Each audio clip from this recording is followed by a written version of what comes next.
봉투를 가져가시면 오늘 고생하는 사람은 오늘부터 봉투로 오늘부터 봉투로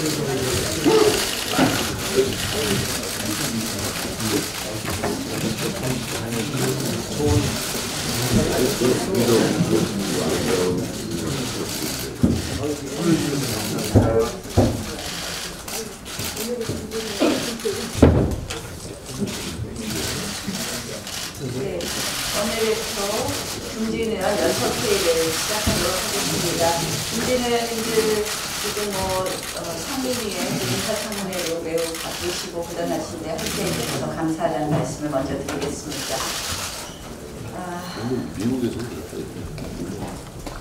좌파 이념 버섯이 자유민주주의 대한민국 정통성을 갉아먹고 있습니다. 피우진 보훈처장이 드디어 이 정부 본심을 드러냈습니다. 반대한민국 북한 공산주의자 김원봉에 대한 독립유공자 서훈 수여 가능성을 언급했습니다. 김원봉이 누구인지 잘 아실 겁니다. 뼛속까지 북한 공산주의자입니다.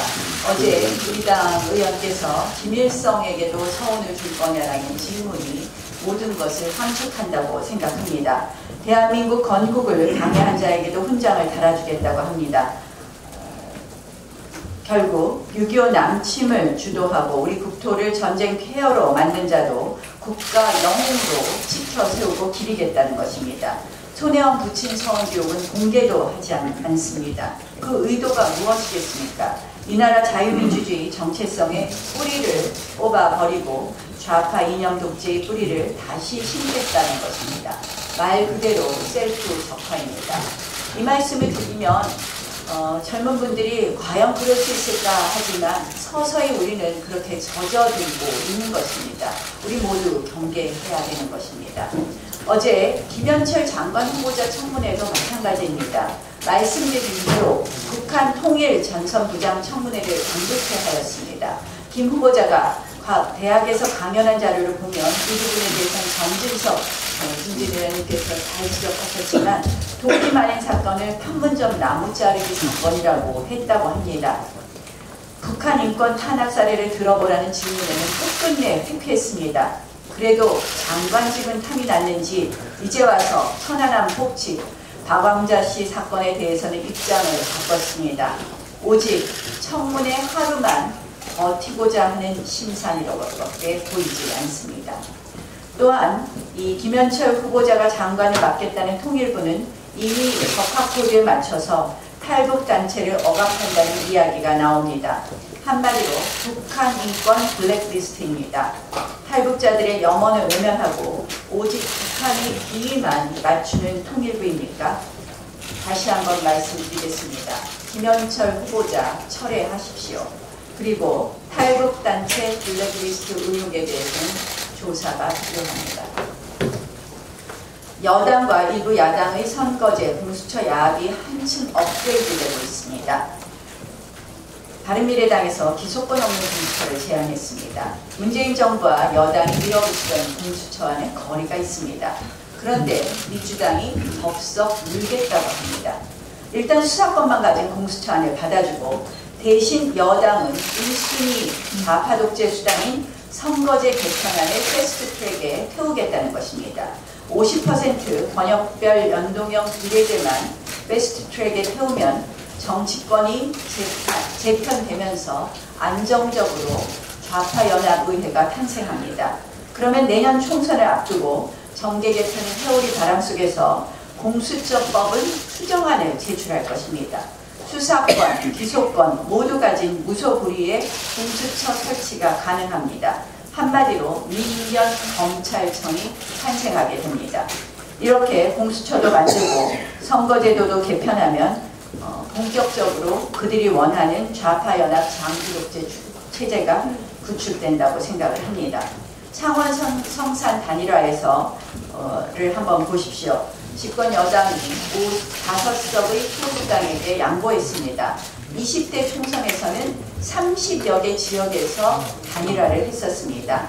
현행 선거제도에서도 이렇게 야합이 반복되는데 연동형 비례까지 도입하게 된다면 그때는 야합이 일상화될 것입니다. 그래서 공수처와 선거제 개편 반드시 막아야 합니다. 바른미래당이 현명한 판단을 해줄 것을 기대해 봅니다. 이 김학의 사건에 대해서 한 말씀 드리겠습니다. 오늘 무슨 말씀이죠?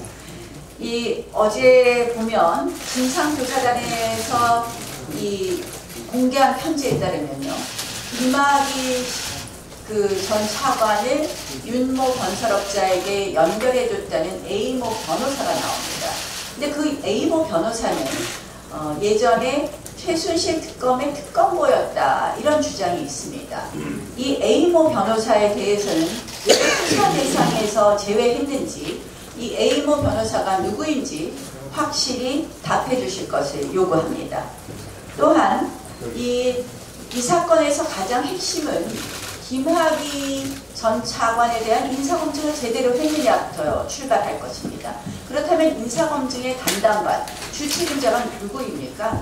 바로 공직기관 비서관이었던 조응천, 지금 민주당, 더불어민주당의 의원입니다. 그런데 조응천도 역시 그 수사 대상에서 제외했습니다. 결국 우리가 야당 입막음용 수사라고 주장하는 농부가 되는 것입니다. 이 재수사 권고가 정말 실체적 진실을 밝히기 위한 것이라면 A모 변호사 그리고 조응천 더불어민주당 의원도 당연히 포함해야 되는 것입니다.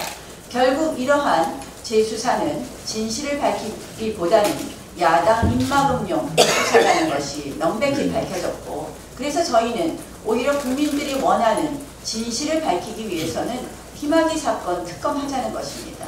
또한 이와 함께 모든 그동안의 의혹에 대한 특검해 주십시오. 민주당이 여기에는 응하지 않으면서 재수사 운운하고 특위를 설치하면서 하는 것은 결국 야당 탄압을 검찰의 손에 의해서 하겠다는 의도로밖에 보이지 않습니다.